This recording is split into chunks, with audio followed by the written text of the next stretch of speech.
बहुत समय पहले की बात है। एक राजा अपने आलीशान महल में बड़े शान से रहा करता था। वो रोज सुबह उठता और अपनी खिड़की के पास जाता और खिड़की खोलकर एक चिड़िया का इंतजार करता। चिड़िया भी राजा की खिड़की पर आकर बैठ जाती और गाना गाती। राजा जब भी उसका गाना सुनता, उसका हृदय प्रेम से भर जाता था। उसके गाने से बहुत प्रेम करता था। हर रोज ऐसा ही होता था।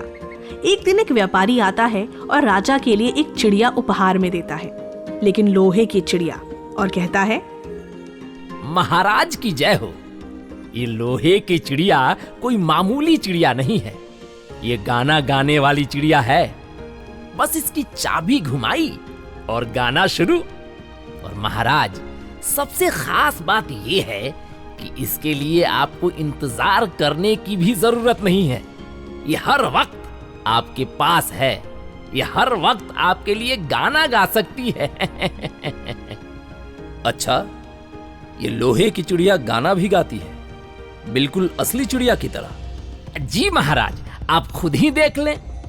फिर उस व्यापारी ने लोहे की चिड़िया की चाबी घुमाई और सच में चिड़िया गाना गाने लगी। राजा उसे देखकर बड़ा खुश हुआ। अरे वाह, ये तो सही में कमाल की चीज है। मुझे अब गाना सुनने के लिए इंतजार नहीं करना पड़ेगा।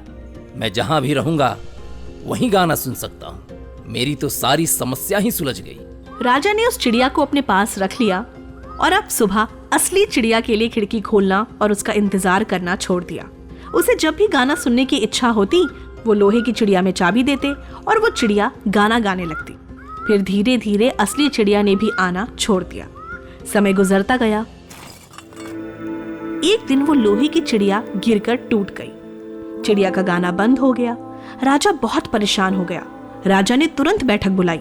अभी के अभी पूरे राज्य में घोषणा कर दो कि जो कोई भी इस चिड़िया को ठीक कर देगा, मैं उसे इनाम में 100 सोने की मुद्राएं दूंगा। पूरे राज्य में घोषणा कर दी गई। सुनो सुनो सुनो, राजा का संदेश सुनो। अगर कोई भी व्यक्ति राजा के लोहे की चिड़िया को ठीक कर देगा तो उसे 100 सोने की मुद्राएं दी जाएंगी। सुनो सुनो सुनो। चारों तरफ घोषणा हो जाने के बाद भी कोई भी व्यक्ति उसे ठीक नहीं कर पाया। राजा और परेशान रहने लगा। अब वो फिर से रोज खिड़की पर जाता, लेकिन चिड़िया अब नहीं आती थी। राजा सोचने लगा, ओह, मुझसे कितनी भारी गलती हो गई। मैंने एक सोने की चिड़िया के लिए उस असली चिड़िया को छोड़ दिया। वो चिड़िया मेरे लिए गाना इसलिए नहीं गाती थी कि मैं उसके लिए खिड़की खुला छोड़ देता था, बल्कि वो गाना इसलिए गाती थी क्योंकि उसे लगता था कि मैं उससे प्रेम करता हूं। वो प्रेम के लिए गाती थी। ओह, मैंने कितना गलत किया। और राजा धीरे धीरे बीमार पड़ गया। बहुत अलग अलग वैद्य को बुलाया गया। इलाज हुआ, लेकिन राजा की सेहत और बिगड़ती गई। सारे वैद्यों ने ये कह दिया कि अब राजा कुछ ही दिनों के मेहमान हैं। सारे राज्य में मातम छा गया। फिर राजा की अंतिम इच्छा पूछी गई। राजा ने कहा, मेरे पलंग को उस खिड़की के पास ले जाकर रख दो और खिड़की खुला छोड़ दो। मैं वहीं रहना चाहता हूँ। वैसा ही किया गया। अब राजा लेटे लेटे खिड़की के बाहर देख रहा था और उस चिड़िया का इंतजार कर रहा था। चिड़िया उस पेड़ की डाली पर बैठ राजा को देख रही थी।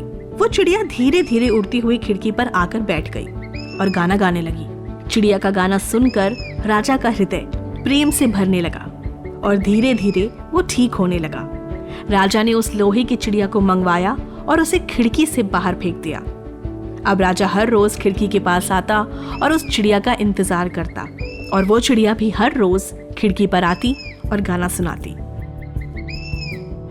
दोस्तों, राजा का उस चिड़िया के लिए इंतजार करना और उसका गाना सुनना ही उसके लिए बहुत कुछ था। और यही है प्रेम, क्योंकि प्रेम का मतलब सिर्फ पाना नहीं होता, बल्कि प्रेम तो समर्पण में है और समर्पण ही प्रेम है।